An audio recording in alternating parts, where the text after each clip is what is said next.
यानंतर बातम्यांचा वेगवान आढावा घेऊयात। पाहूयात बातमी 36 जिल्ह्यांची। उन्हाच्या तप्त झळा सुसह्य करणारी वातानुकूलित यंत्रणा, कूलर, पंखे यांचा वापर वाढल्यामुळे मुंबईसह राज्यभरात विजेच्या मागणीमध्ये मोठी वाढ झाली आहे। मुंबईमध्ये तर अवघ्या आठवडाभरामध्ये वीज मागणीत 15 ते 17% इतकी वाढ नोंदवली गेली आहे। उन्हाचा तडाखा कायम राहिल्यास विजेच्या मागणीमध्ये आणखी भर पडेल असा अंदाज आहे। केंद्र सरकारने जुन्या 29 कामगार कायद्यांचा सार एकत्र करून तयार केलेल्या 4 कामगार संहितांमध्ये राज्य सरकारने काही सुधारणा करून केंद्राकडे अंतिम मंजुरीसाठी पाठवल्यात। या सुधारणांमध्ये राज्यात असंघटित असलेल्या लाखो गीग कामगारांसाठी स्वतंत्र महामंडळ स्थापन करण्याचा प्रस्ताव दिला आहे। शिव पूर्व पश्चिम भागांना जोडणाऱ्या शिव रेल्वे उड्डाणपुलाच्या पुनर्बांधणीचं काम 15 जुलैपर्यंत पूर्ण करावं असे निर्देश पालिका आयुक्त अश्विनी भिडे यांनी दिलेत। रस्ते काँक्रिटीकरण कामे करताना गुणवत्तेला प्राधान्य द्यावं, तसेच 30 एप्रिल 2026 नंतर कोणतेही नवीन खोदकाम हाती घेऊ नये। रस्त्यांची सर्व कामे दिनांक 31 मे पर्यंत पूर्ण करून रस्ते वाहतुकीसाठी खुले करावेत असे निर्देश आयुक्त अश्विनी भिडे यांनी दिले। मुंबई शहर आणि पूर्व उपनगरामध्ये पुढील आठवडाभर पाणी पुरवठ्यामध्ये 5% कपात करण्यात येणार आहे। जलबोगत्याच्या क्लोरिनीकरणाच्या कामासाठी ही कपात करण्यात येणार आहे। त्यामुळे चर्चगेट ते लालबाग, परळ, वडाळ्यापर्यंतचा भाग आणि पूर्व उपनगरामध्ये कुर्ला ते मुलुंडपर्यंत पाणी पुरवठ्यामध्ये 5% इतकी कपात करण्यात आली आहे। मध्य रेल्वेच्या लोकल सेवेमध्ये प्रवाशांच्या सुरक्षेसाठी मोठं पाऊल उचलत स्वयंचलित दरवाजे असलेली लोकल ताफ्यामध्ये दाखल झाली आहे। या आधुनिक लोकलची लवकरच संशोधन, डिझाईन, मानक संस्था यामार्फत सविस्तर चाचणी केली जाणार आहे। त्यानंतर पुढील निर्णय घेतला जाईल। मध्य रेल्वेच्या ताफ्यामध्ये आणखी एक वातानुकूलित लोकल दाखल झाली आहे। या गाडीच्या चाचण्या सुरू झाल्यात। चाचण्या यशस्वी झाल्यानंतर ही गाडी लवकरच प्रवाशांच्या सेवेमध्ये दाखल होणार आहे। ही लोकल हार्बर मार्गावर चालवण्याचे मध्य रेल्वे प्रशासनाचं नियोजन आहे। त्यामुळे हार्बर मार्गावरील लोकल फेऱ्यांमध्ये आता वाढ होणार आहे।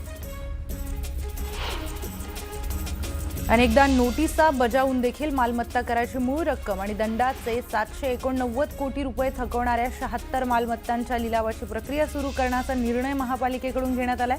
मालमत्ता धारकांनी नोटिसा देऊनही कर न भरल्यामुळे आता कारवाई करण्याचं पालिकेने ठरवलंय।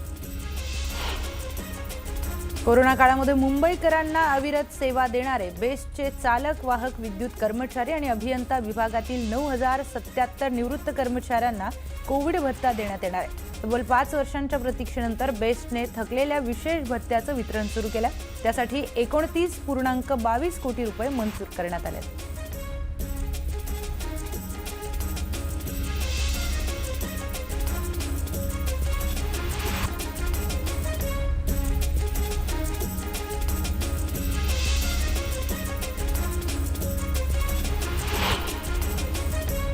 मुंबईमध्ये मध्य रेल्वेकडून दादर स्थानकामध्ये नवीन प्लॅटफॉर्म उभारण्याचं काम लवकरच हाती घेण्यात येणार आहे। हा प्लॅटफॉर्म मध्य आणि पश्चिम रेल्वे मार्गाच्या दरम्यान असलेल्या जागेमध्ये बांधण्यात येणार आहे। त्याचा वापर लोकलच्या संचालनासाठी केला जाईल। तर या प्लॅटफॉर्मसाठी पश्चिम रेल्वेच्या हद्दीतील जागा उपलब्ध करून घेण्यासाठी प्रक्रिया सुरू करण्यात आली आहे। ती लवकरच पूर्ण होण्याची अपेक्षा असल्याचं अधिकाऱ्यांनी सांगितलं।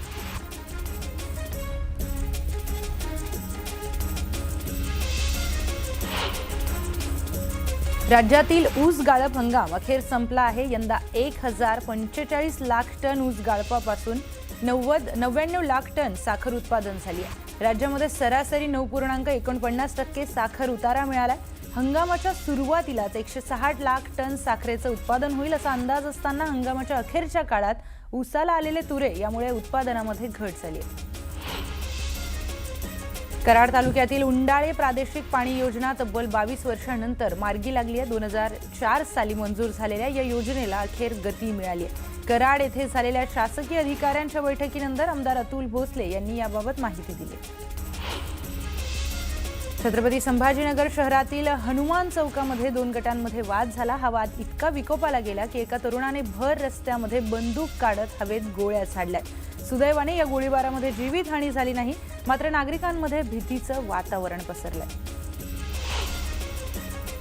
सातारा, सांगली, कोल्हापूर तसेच कर्नाटक राज्यामध्ये जवळपास 20 घरफोडी चोरीचे गुन्हे दाखल असणाऱ्या सराईत गुन्हेगाराला अटक करण्यात आली आहे। सोन्या चांदीच्या मुद्देमालासह कराडच्या गुन्हे प्रकटीकरण शाखेने मुसक्या आवळल्यात। लोकेश सुतार असं आरोपीचं नाव आहे। एक सविस्तर बातमी आपण पाहूयात। अहिल्यानगर जिल्ह्यामध्ये निवडणुकीच्या पार्श्वभूमीवर राजकारण चांगलंच तापलंय। माजी खासदार सुजय विखे आणि खासदार निलेश लंके यांच्यामध्ये आरोप प्रत्यारोप सुरू झालेत, तर राहुरीमध्ये प्रचाराला वेग आला असून दोन्ही नेते आमने सामने आलेत। खरात प्रकरणावरून विखेंनी काही लोकप्रतिनिधी वादग्रस्त ठिकाणी जाऊन फक्त फोटो काढतात असं म्हणत विरोधकांवर निशाणा साधलाय, तर त्याला प्रत्युत्तर देताना लंके यांनी विखेच माझे मुख्य प्रचारक असल्याचा टोला लगावलाय। काचेच्या घरात राहणाऱ्यांनी दगड मारू नयेत अशी देखील टीका केली आहे। या वादामुळे निवडणूक अधिक रंगतदार बनली है। जो शीशे के महल में रहता है ना, उसने कभी पत्थर नहीं फेंकने का, कारण ते काचेच्या घरात राहतात। निलेश लंके मर्यादा पाळतो, माझा बाप शिक्षक होता, संस्कार पाळतो, नाही तर तुमचं सगळं उघड केलं तुम्हाला पळती भोई पार आम्ही मग तुमचे सगळे मग पार तुमच्या श्रीरामपूरच्या प्रॉपर्ट्यापासून सगळं काढू। पार तुमच्या विरोधात 2 दिवसापूर्वी कोण एसपी ऑफिसला गुन्हा दाखल करायला गेलं हे पण का आम्ही काढू शकतो, पण आम्हाला मर्यादा पाळायच्या। तुम्ही तुमच्या पद्धतीने राजकारण करा, समाजकार्य करा, आम्ही आमच्या पद्धतीने करतो। एवढं जाळं पसरून देखील आमचं त्यामध्ये कुठलाही संबंध आढळत नाही, याचंच तुम्हाला लोकप्रतिनिधी आणि एका परिवाराला देखील क्रेडिट दिलं पाहिजे की जिथं ज्या तालुक्यामध्ये, ज्या शहरामध्ये, ज्या भागामध्ये एवढं सगळं पांगलेलं आहे, त्यामध्ये 40 वर्ष असलेला एक परिवार आणि त्या परिवाराचा कुठलाही घटक अजिबात त्या प्रक्रियेत नाही। लोकप्रतिनिधी असा असला पाहिजे। काही लोकप्रतिनिधी प्रत्येक ठिकाणी दिसतात, प्रत्येक कॉन्ट्रोवर्सीबरोबर दिसतात, तसे लोकप्रतिनिधी समाजहिताचे नाही। यानंतर पाहूयात बातमी छत्तीस जिल्ह्यांची। जळगाव जिल्ह्यातील जामनेर येथे शेतकी संघाच्या संकुलातील दुकानाला भीषण आग लागली आहे। दरम्यान आगीचं कारण अद्याप अस्पष्ट आहे। जालन्यामध्ये प्रेमाच्या नावाखाली तरुणीवर अत्याचार झाल्याची धक्कादायक घटना समोर आली आहे। आरोपीने मैत्रीच्या बहाण्याने तरुणीवर मानसिक दबाव टाकत तिला जाळ्यात ओढलं आणि अत्याचार केल्याचा आरोप आहे। या प्रकरणी कदीम जालना पोलीस ठाण्यामध्ये गुन्हा दाखल करण्यात आलाय। आरोपीला 20 एप्रिलपर्यंत पोलीस कोठडी सुनावण्यात आली आहे। गोव्यातील मांड्रेम परिसरामध्ये अजुबा मंदिराजवळील लक्झरी कॉटेजमध्ये भीषण आग लागल्याची घटना घडली। आगीमुळे कोट्यवधींचं नुकसान झाल्याची माहिती आहे। स्थानिकांनी तात्काळ मदत करत अग्निशमन दलाने आग नियंत्रणामध्ये आणली। सुदैवाने या घटनेमध्ये कोणतीही जीवितहानी झाली नाही। धाराशिवच्या परंडाचे तहसीलदार निलेश काकडेंची गाडी तहसील कार्यालयाच्या आवारातच अडवून एकानं अरेरावीची केल्याची घटना घडली आहे। माझ्या तक्रारीचा निपटारा का केला नाही असं म्हणत युवकांनी गाडी अडवली आहे। या प्रकरणी युवकाविरोधात गुन्हा दाखल करण्यात आलाय। दरम्यान घटनेचा व्हिडिओ सोशल मीडियावर व्हायरल झालाय। स्वच्छता अधिभार भरणाऱ्या प्रवाशांना राज्य परिवहन महामंडळाकडून आता दिलासा मिळणार आहे। राज्यातील एसटी स्थानकामधील सर्व स्वच्छतागृहांचा वापर प्रवाशांसाठी मोफत करण्याचा निर्णय महामंडळाने घेतलाय। स्थानक आगारामध्ये दर 4 तासांनी स्वच्छता, पाणपोईची स्वच्छता आणि देखभाल, चालक वाहकांच्या विश्रांतीगृहांमधील सुविधा सुधारण्यावर भर देण्यात येणार आहे। माफक दर अजूनही लोकल रेल्वेचे तिकीट न काढणाऱ्यांना बेजबाबदार प्रवाशांची संख्या आता कमी होण्याची चिन्ह दिसत नाहीयेत। गेल्या वर्षीच्या तुलनेमध्ये मध्य रेल्वेवरील अशा फुकट्या प्रवाशांच्या संख्येमध्ये 10% इतकी वाढ झाली आहे। सन 2025 ते 26 या आर्थिक वर्षामध्ये मध्य रेल्वेने 41.10 लाख प्रवाशांवर कारवाई केली, तर 251.91 कोटी रुपयांचा दंड वसूल केलाय।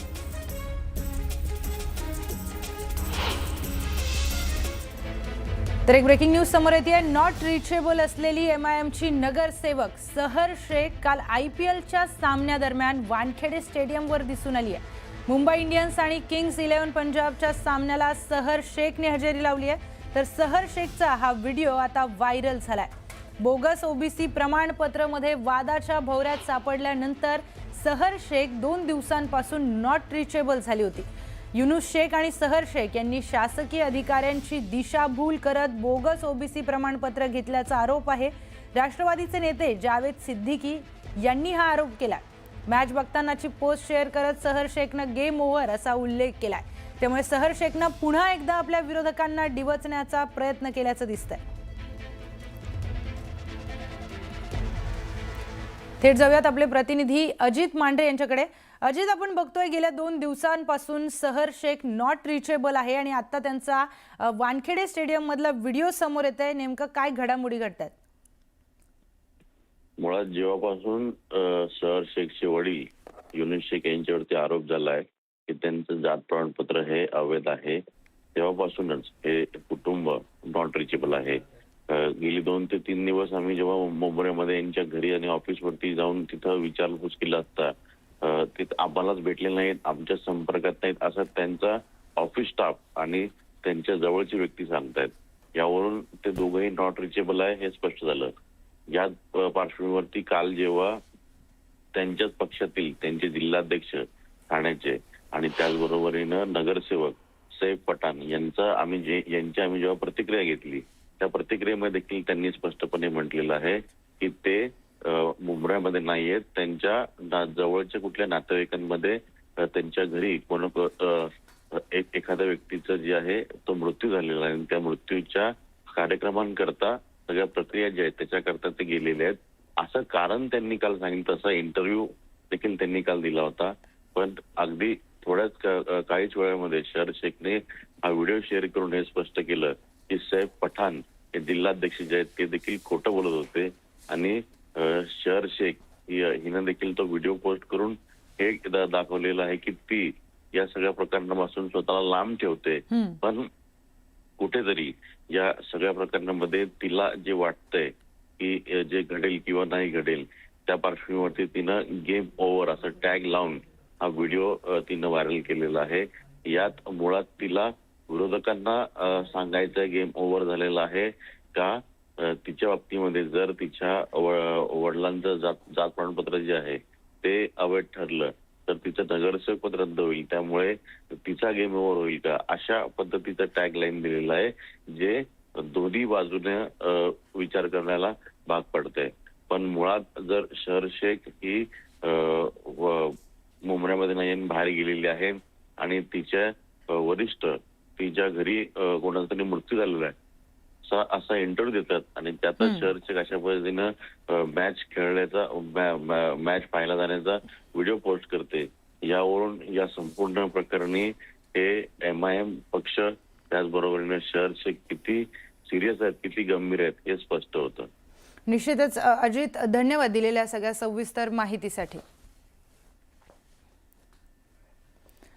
तर पुढची महत्त्वाची बातमी, लोकसभेमध्ये नारी शक्ती वंदन अधिनियमावर चर्चा सुरू झाली आहे. सत्ताधारी पक्षांनी चंग बांधलाय की कुठल्याही परिस्थितीमध्ये तिन्ही विधेयक लोकसभेमध्ये पारित करायचे आहेत. मात्र विरोधी पक्षांनी नारी शक्ती वंदन विधेयकाशिवाय इतर विधेयकांना जोरदार विरोध केलाय.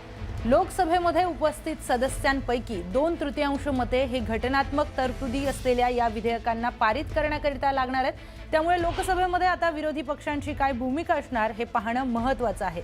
सत्ताधारी पक्ष विरोधी पक्षातील काही घटक पक्षांना आपल्या बाजूला वळवते का हे देखील आज निश्चित होईल. दुपारी 4 वाजता या विधेयकावर मतदान होणार असून त्यावेळी सगळंच चित्र स्पष्ट होईल.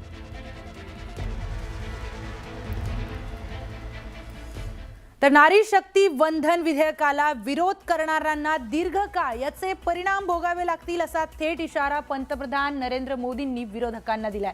नारी शक्ती विधेयकामुळे देशाला नवी दिशा मिळणार आहे. विधेयकाला राजकीय रंग देण्याची गरज नाही, सर्वांनी विधेयकाला पाठिंबा द्यावा असं आवाहन पंतप्रधान मोदींनी केलंय. यावरून प्रियंका गांधींनी देखील सरकारला चांगलंच धारेवर धरल्याचं पाहायला मिळालं.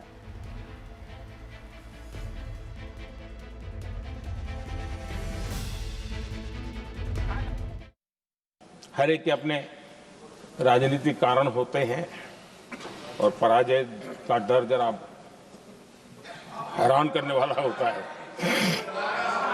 लेकिन अपने यहाँ जब कोई भी शुभ काम होता है उसको नजर न लग जाए, इसलिए काला टीका लगाने की परंपरा है. मैं आपका धन्यवाद करता हूं काला टीका लगाने के लिए. बहुत बहुत धन्यवाद.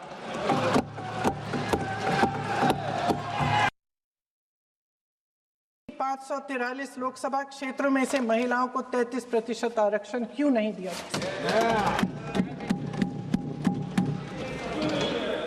पद खोने का डर नहीं है तो कुछ लोग अपना पद खो लें।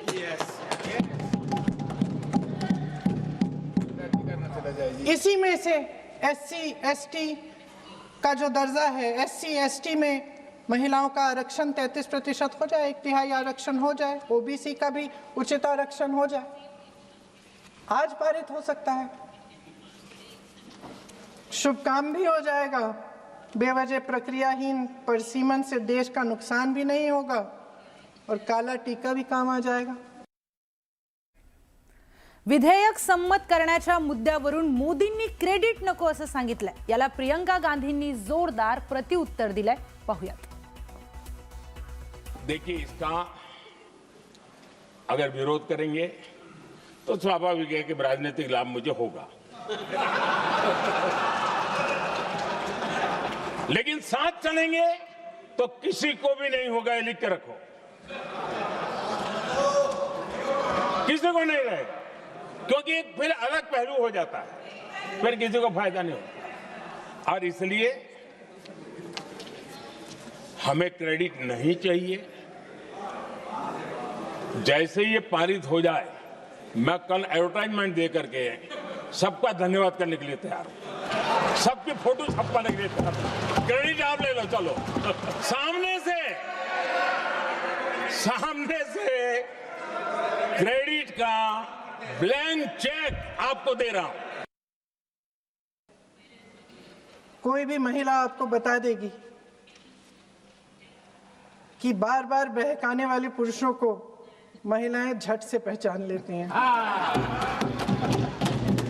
थोड़ी सावधानी बरत लीजिए, पकड़े जाएंगे। यानंतर पाहूयात बातमी 36 जिल्ह्यांची. राज ठाकरे आज मुंबई महानगरपालिकेमध्ये जाऊन आयुक्त अश्विनी भिडे यांची भेट घेणार आहेत. सकाळी 11:30 वाजता ही भेट होणार असून नव्या जबाबदारीसाठी त्यांना शुभेच्छा देणार आहेत. मुख्यमंत्री देवेंद्र फडणवीस यांनी केंद्रीय मंत्री मुरलीधर मोहोळ यांची कोथरूड येथील निवासस्थानी भेट घेतली आहे. शस्त्रक्रियेनंतर तब्येतीची विचारपूस करत उपचारांबाबत माहिती घेतली आहे. लवकरात लवकर बरे होऊन पुन्हा कामाला लागा अशा सदिच्छा मुख्यमंत्र्यांनी दिल्या. जळगावमध्ये NHAI कडून दिल्या जाणाऱ्या नोटीस मराठीमध्ये द्याव्यात अशी मागणी मनसेनं केली आहे. इंग्रजी हिंदी नोटिसांमुळे नागरिकांमध्ये गोंधळ निर्माण होत असल्याचं त्यांनी सांगितलंय. मराठीमध्ये नोटीस दिल्यास कायदेशीर बाबी समजायला सोपं जाईल असं देखील मनसेकडून सांगण्यात आलंय. मोहन भागवत यांनी मंगेशकर कुटुंबाच्या सेवाभावाचं कौतुक केलंय. लता दीदी आणि आशाताईंचं संगीत अमर असून ते कायम लोकांच्या मनात राहतील असं ते म्हणाले. शिक्षण आणि आरोग्य सेवा सर्वांपर्यंत पोहोचली पाहिजे असं त्यांनी सांगत समाजासाठी काम करण्याचं आवाहन केलंय. पुण्याच्या शिरूर पोलीस ठाण्यामध्ये 2 गटांमध्ये तुफान राडा झालाय. तक्रारीवरून सुरू असलेला वाद दगडफेक आणि हाणामारीपर्यंत पोहोचलाय. पोलिसांनी सौम्य बळाचा वापर करून परिस्थिती नियंत्रणात आणली, तर या घटनेमध्ये 2 जखमी झाले असून अनेकांवर गुन्हे दाखल करण्यात आले. पालघरच्या वाड्यामध्ये घरफोडीचा धक्कादायक प्रकार समोर आलाय. घरातील महिलेनंच नातेवाईकांच्या घराची माहिती देत चोरीत सहभागी असल्याचं उघड झालंय. पोलिसांनी या महिलेसह 2घांना अटक केली असून 13 तोळे सोनं आणि गावठी कट्टा जप्त केलाय. या आरोपींनी 4 घरफोड्यांची देखील कबुली दिली. मीरा भाईंदरच्या लोक दरबारामध्ये MMRDA अधिकारी गैरहजर राहिल्यामुळे मंत्री प्रताप सरनाईक संतापले. नागरिकांची तक्रार ऐकताच त्यांनी थेट फोन करून अधिकाऱ्यांना झापले. धाराशिवच्या तेरखेडा गावामध्ये शॉर्ट सर्किटमुळे कपड्यांचं दुकान जळून खाक झालं. या आगीमध्ये सुमारे 40 लाखांचं नुकसान झालंय. दरम्यान आमदार तानाजी सावंत यांनी दुकानदाराला 5 लाखांची मदत करत धीर दिलाय. वसईमध्ये क्राईम ब्रँचने मोठी कारवाई करत 505 ग्रॅम MD ड्रग्जसह 2 जणांना अटक केली आहे. या कारवाईमध्ये सुमारे 15.95 लाखांचा मुद्देमाल जप्त करण्यात आलाय. नारी शक्ती वंदन विधेयकावरून उद्धव ठाकरेंनी आपली प्रतिक्रिया दिली आहे. 33% महिला आरक्षण तात्काळ लागू करा. डिलिमिटेशनच्या विषयाला तूर्त ब्रेक लावला पाहिजे अशी मागणी उद्धव ठाकरेंनी केली आहे. एसटी उपवर्गीकरणाच्या अहवालावरून नवा वाद निर्माण झालाय. अहवाल प्रसिद्ध न करताच हरकती मागवल्यामुळे माजी मंत्री राजकुमार बडोले आक्रमक झालेत. अहवाल सार्वजनिक करून किमान 2 महिन्यांचा वेळ द्यावा अशी मागणी त्यांनी मुख्यमंत्री आणि उपमुख्यमंत्र्यांकडे केली आहे. माजी राज्यमंत्री सदाभाऊ खोत यांनी रोहित पवारांवर जोरदार टीका केली. पवार कुटुंब कधीही पुरोगामी नव्हतं, तर रोहित पवारांची भूमिका डबल ढोलकीसारखी असल्याचं त्यांनी म्हटलंय. एकीकडे सरकारवर आरोप आणि दुसरीकडे प्रचारामध्ये सहभाग ही सोयीची भूमिका असल्याचा आरोप खोत यांनी केलाय. कैसे हराया म्हणणाऱ्या सहर शेखचं नगरसेवक पद आता धोक्यात येतात. सहर शेख नॉट रिचेबल आहेत. वडील युनुस शेखही गायब असल्याची माहिती समोर आली आहे. सहर शेखने शासकीय यंत्रणांची दिशाभूल केल्याचं देखील आता उघड झालंय. चांदिवली मतदारसंघातील ईव्हीएम तपासणी प्रक्रियेवरून वाद निर्माण झाला. निवडणूक आयोगाने मशीन चेकिंगसाठी पत्र दिलं असलं तरी केवळ रेडी स्टेटसवर तपासणी पूर्ण मांडण्याच्या पद्धतीवर नसीम शेख यांनी आक्षेप घेतला. सर्वोच्च न्यायालयाच्या निर्देशानुसार ईव्हीएम, व्हीव्हीपॅट आणि संबंधित डेटाची सखोल शहानिशा व्हावी अशी मागणी करण्यात आली आहे. खरातला मोठा राजकीय आश्रय होता. खरातवर गुन्हा दाखल करण्याचं धाडस कुणी करत नव्हतं असं खळबळजनक विधान मंत्री राधाकृष्ण विखे पाटलांनी केलंय. तर शिर्डीतील गुन्ह्यामुळे प्रकरण बाहेर आल्याचा दावाही त्यांनी केलाय. डीआयजी दत्ता कराळे खरात सोबत मनी लॉन्ड्रिंग करतात असा दावा काँग्रेस प्रदेशाध्यक्ष हर्षवर्धन सपकाळ यांनी केलाय. तर कराळे जिथे जातात तिथे बोगस कॉल सेंटर उभारलं जातं असा दावा करत सपकाळांनी चौकशीची मागणी केली आहे. अत्यंत नियोजनबद्ध ठरवून केलेली अमरावती आणि नाशिकची प्रकरणं आहेत असा आरोप भाजप आमदार गोपीचंद पडळकर यांनी केलाय. जिहाद हा शब्द कॉमन आहे. लव्ह जिहाद, लँड जिहाद, वोट जिहाद, कॉर्पोरेट जिहाद नंतर आता ज्यूस जिहाद हा नवीन प्रकार समोर आलाय. व्हिडिओ काढून ब्लॅकमेल करणं आणि व्हायरल करणं हे सगळं षडयंत्राचाच भाग असल्याचे आरोप त्यांनी केलेत. जिहादी गोष्टी करायच्या असतील तर मुस्लिम तरुणांना नोकरी का द्यायची असं नितेश राणे म्हणाले. यापेक्षा जास्तीत जास्त हिंदू माता भगिनींना नोकऱ्या देऊ अशी भावना नितेश राणेंनी व्यक्त केली. गोरेगाव नेस्को ड्रग्ज प्रकरणातील 4 आरोपींना 18 तारखेपर्यंत पोलीस कोठडी सुनावण्यात आली आहे. कॉन्सर्टमध्ये ड्रग्ज नेमके कुठून आले त्याची साखळी शोधण्यासाठी पोलिसांनी आणखी 7 दिवसांची पोलीस कोठडी मागितली आहे. मालाडमधील भोंदू रिधम पांचाळला 19 एप्रिलपर्यंत पोलीस कोठडी सुनावण्यात आली आहे. उपचाराच्या नावाखाली तो बोकडाचं काळीज, कोंबडी, दारू आणि सिगारेट मागत होता. जादूटोणा आणि अघोरी कृत्याच्या आरोपाखाली भोंदू रिधमवर कारवाई करण्यात आली आहे. अमरावतीच्या परतवाडा प्रकरणावर काँग्रेस नेत्या यशोमती ठाकूर यांनी तीव्र प्रतिक्रिया दिली आहे. हे प्रकरण घृणास्पद असून पीडित मुलींचा धर्म, जात न पाहता न्याय मिळायला हवा असं त्या म्हणाल्यात. भाजप दंगली घडवण्याचा प्रयत्न करतंय का असा सवाल करत त्यांनी सरकारवर निशाणा साधलाय. भाजप खासदार अनिल बोंडे यांनी परतवाडा प्रकरणावर खळबळजनक दावा केलाय. कोचिंग क्लासेसमधूनच आरोपींचा संपर्क झाल्याचा दावा त्यांनी केलाय. क्लासेसचे सीसीटीव्ही फुटेज तपासा आणि मालकांची चौकशी करा अशी मागणी त्यांनी एसआयटीकडे केली आहे.